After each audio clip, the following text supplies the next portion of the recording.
একমাত্র PR system নির্বাচনের ভিত্তিতেই। তাহলে কেন বিএনপি মানছে না, কারণটা কি আমি তো বুঝি না।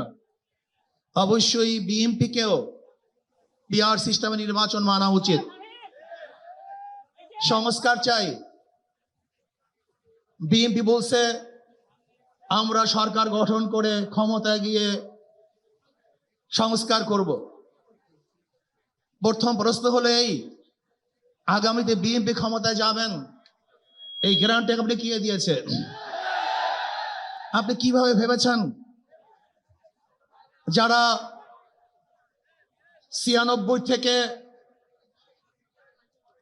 96 পর্যন্ত ফেল করার কারণে 96 ক্ষমতায় আসতে পারে নাই, আবার 2001 থেকে 2005 পর্যন্ত দেশ চালাবার কারণে 2008-এ তারা ক্ষমতায় আসতে পারে নাই।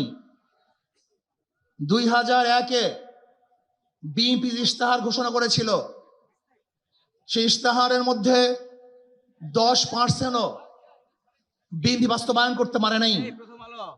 এমনকি 2001-এ বিএনপির ইশতেহারের 1 নম্বর শর্ত তারা পালন করতে পারে নাই।